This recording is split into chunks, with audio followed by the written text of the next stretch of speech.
Bien, nous sommes avec Martine Vassal, qui est présidente du département des Bouches-du-Rhône, qui vient d'être élue présidente de la métropole Aix-Marseille-Provence et qui vient prononcer un discours au forum Smart City, la Tribune, à Marseille, la 4e édition. Alors, Martine Vassal, première question, vous avez entendu l'appel de Marseille des collectivités locales qui ne sont pas contents, qui disent au Premier ministre et au Président de la République qu'il faut être plus girondin et plus décentralisateur.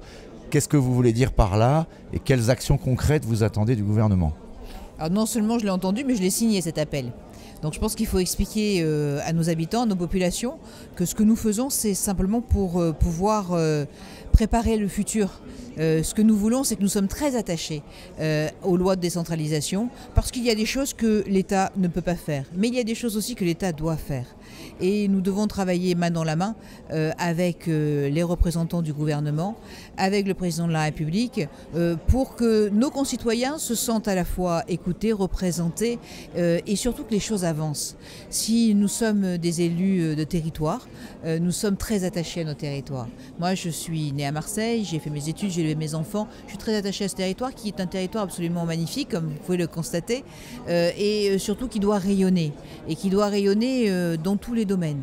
Et pour cela, eh bien, il nous faut travailler main dans la main avec le gouvernement. Et là, aujourd'hui, nous retendons la main au gouvernement parce que c'est vrai qu'on a l'impression d'avoir été un peu mis de côté. Et je pense que sans les territoires, la transformation de ce pays, le développement de ce pays ne pourra pas se faire. Et ça, je pense que tout le monde sera d'accord, y compris le président de la République. C'est quand même une histoire d'argent, d'autonomie fiscale. Qu'est-ce que vous attendez, notamment comme geste sur la question de la fiscalité, par exemple, du gouvernement, pour vous aider à développer les territoires ? Alors au niveau de la fiscalité, il faut qu'on travaille main dans la main. Chacun des territoires a ses spécificités. Vous ne vivez pas à Marseille et dans son territoire comme à Lyon et dans son territoire, à Toulouse ou à Lille. Donc il faut qu'avec les collectivités locales, la région, la métropole, le département, les communes, eh bien, on puisse établir un plan de fiscalité. Vous savez, une entreprise, elle s'installe bien sûr dans un cadre qui est agréable, avec des prestations, des infrastructures, mais il faut quand même qu'il y ait aussi une fiscalité attractive. Et aujourd'hui, on a quand même des progrès à faire sur le coût du travail en France et il faut que l'on travaille par rapport à nos atouts.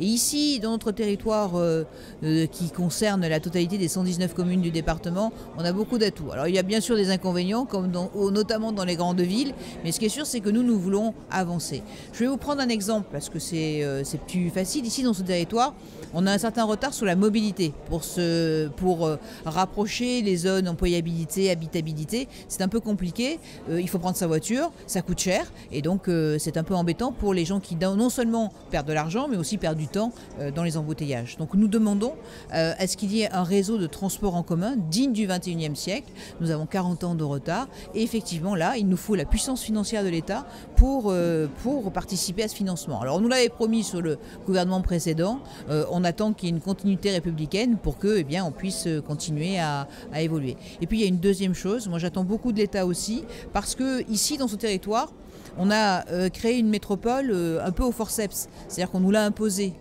Bien sûr qu'il faut un développement métropolitain aujourd'hui pour être en phase avec les autres métropoles mondiales, mais il faut aussi que cette métropole, elle s'occupe de choses structurantes. Il ne faut pas qu'elle s'occupe de proximité. Donc nous avons, et je demande au président de la République de modifier la loi pour que la compétence de proximité aille au plus près de l'habitant, c'est-à-dire le plus près de l'habitant, c'est le maire. Alors le maire, justement, la Tribune, la semaine dernière, a publié le premier sondage sur les municipales à Marseille. Il vous place en tête, en tout cas au premier tour, devant même tous vos éventuels concurrents à droite, et en tête en tout cas au premier tour. Et pour une majorité de Marseillais, 55% d'entre eux disent que vous feriez un bon maire pour succéder à Jean-Claude Gaudin. J'imagine que ça vous a fait plaisir.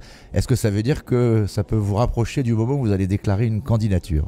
En tout cas, ça m'a beaucoup honoré parce que c'est certainement le travail que je mène au département depuis 3 ans, un travail de résultat et d'efficacité qui peut-être demande encore encore plus d'implication, parce que là, avec la métropole, c'est une charge complémentaire, mais qui va pouvoir bien s'articuler.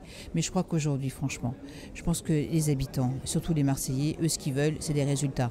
Donc les municipales, elles sont loin. Travaillons sur le projet, savoir comment, quelle vision nous voulons avoir sur ce territoire. Et puis après, on sera bien à temps de pouvoir savoir qui sera le meilleur candidat pour partir monter ce projet avec l'ensemble des Marseillais et surtout avec une ville-centre qui est la deuxième ville de France, 860 000 habitants sur 2 millions au niveau du département. C'est une ville qui compte, c'est une ville qui a une position géographique qui est fantastique et fondamentale. Je comprends que cela attise beaucoup d'appétit, même au niveau national de certains qui voudraient venir ici s'installer.